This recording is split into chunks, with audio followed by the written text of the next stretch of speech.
आप सभी को नमस्कार। दोस्तों, कन्या राशि वाले जातकों का इस चैनल पे स्वागत। इस वीडियो में हम आपको बताने वाले हैं कन्या राशि वाले जातकों के लिए साल 2026 में 13 से लेकर 20 मार्च तक का समय किस प्रकार जाने वाला है। मार्च महीने के इन 8 दिनों की समयावधि में राशि के ऊपर बनी हुई ग्रहीय अवस्था क्या परिणाम आपको देने वाली है।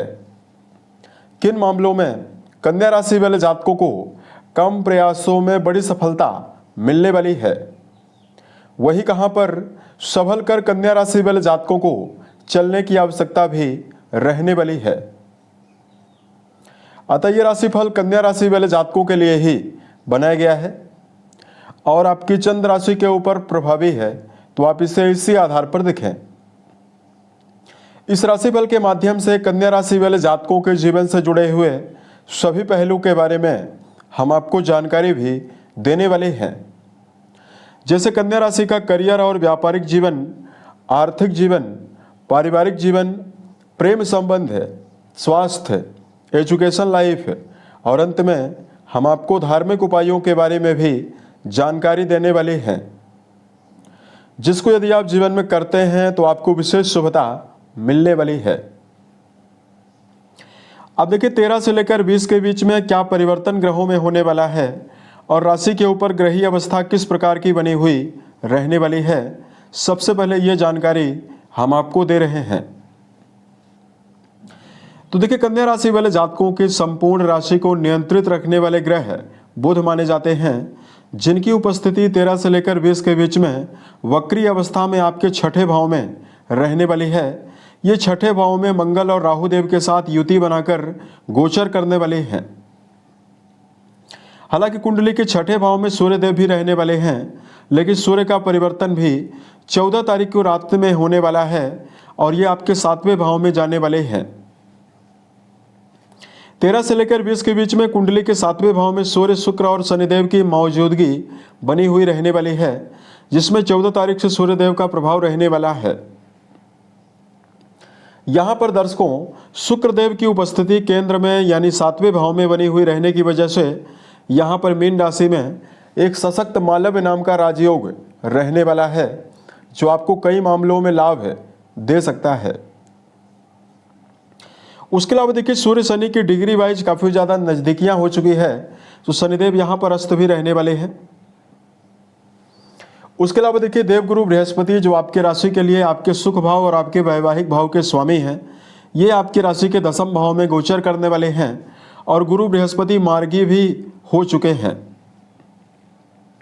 तथा केतु देव का गोचर कन्या राशि वाले जातकों के 12वें भाव में यानी आपके व्यय भाव में होने वाला है। तो इस प्रकार की ग्रहीय अवस्था राशि के ऊपर रहने वाली है, जिसमें मेजर ग्रहों का राशि परिवर्तन नहीं हो रहा है, माइनर परिवर्तन जरूर हो रहा है। तो अब आइए हम आपको बताते हैं कन्या राशि वाले जातकों के जीवन में हर आयामों में आपको क्या परिणाम मुख्य रूप से मिलने वाला है।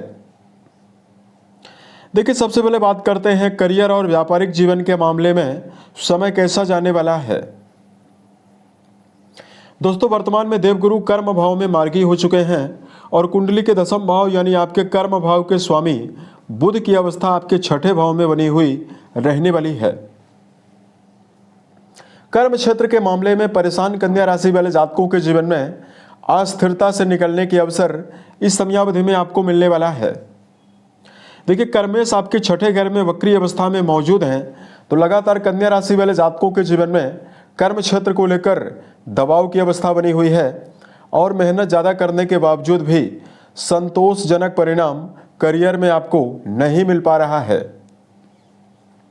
तो यहाँ पर पॉजिटिविटी ये रहने वाली है कि देवगुरु जो आपके कर्म भाव में मार्गी होने वाले हैं, ये आपको ज्ञान विज्ञान से जुड़े हुए फील्ड में, जैसे वर्तमान में यदि आप बैंकिंग सेक्टर, लेखन और पत्रकारिता का क्षेत्र, वकालत के फील्ड में, या वर्तमान में यदि आप चार्टर्ड अकाउंटेंट, एडवाइजरी सेक्टर, इन सभी मामलों में यदि आप कार्यरत हैं, यहाँ पर कन्या राशि वाले जातकों को बृहस्पति अनुकूलता जरूर देने वाले हैं। उसके अलावा देखिए मालव्य नाम का राजयोग जो आपके राशि के 7वें भाव में शुक्र देव के द्वारा बना हुआ रहने वाला है। इसकी वजह से कन्या राशि वाले जातकों के जीवन में अगर आप साझेदारी से जुड़ा हुआ व्यापार कर रहे हैं या खुद का कोई भी काम कर रहे हैं, यहां पर भी आपको लाभ मिल सकता है। तो बुध की अवस्था बेहतर नहीं है, तो वर्तमान में कन्या राशि वाले जातकों को योजनाबद्ध तरीके से काम करना चाहिए और वर्तमान में आपको जल्दबाजी से भी बचने की आवश्यकता जीवन में रहने वाली है।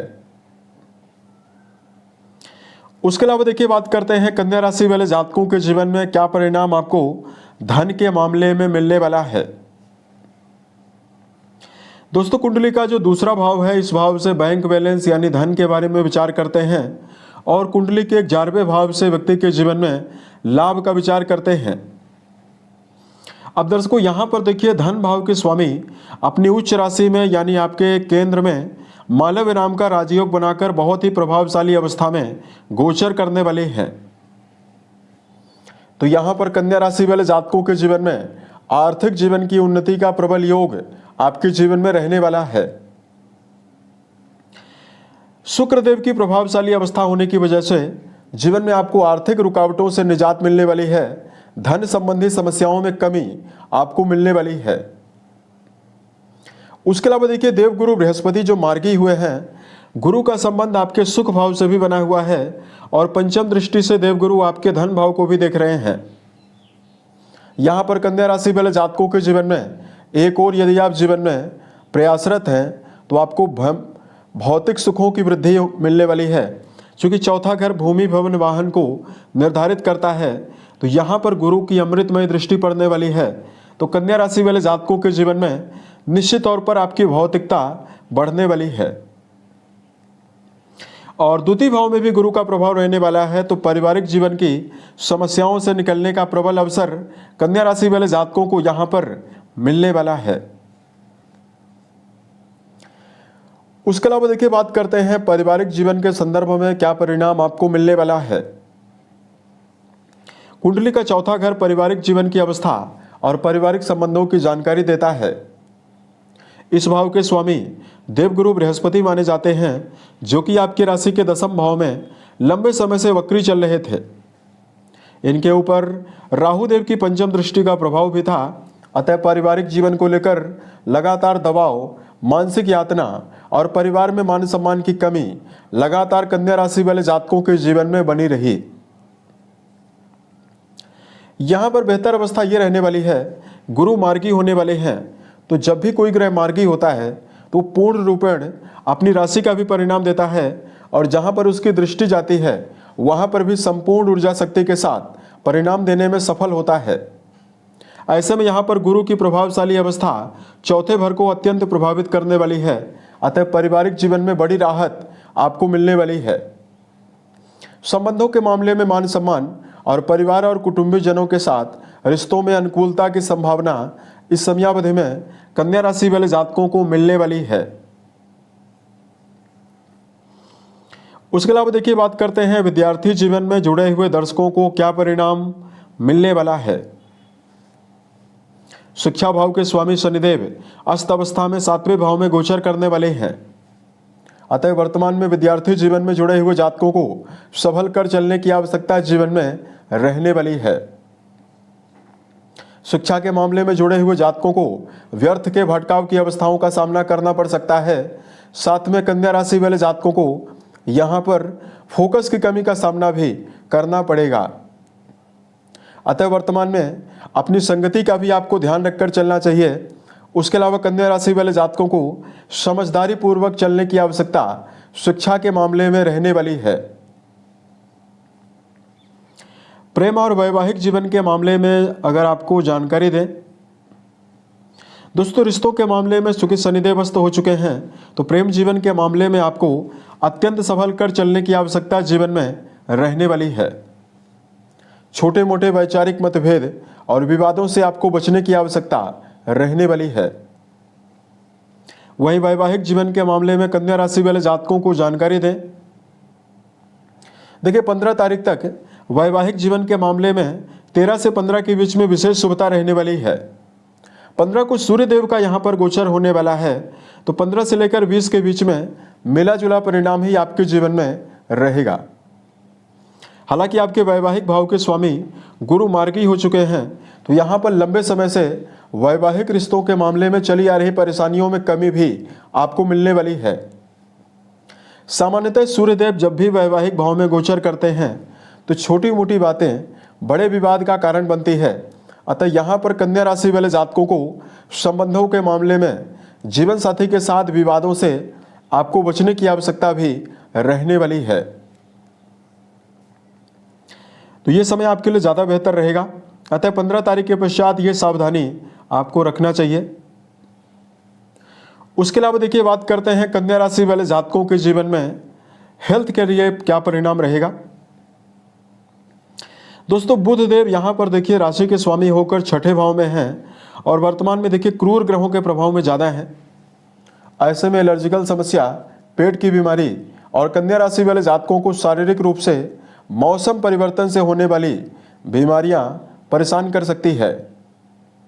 अतः कन्या राशि वाले जातकों को इस समयावधि में संतुलित भोज्य पदार्थों का सेवन करना और खान पान को लेकर सावधानी पूर्वक चलना आपके लिए ज़्यादा बेहतर परिणाम आपको देने वाला है।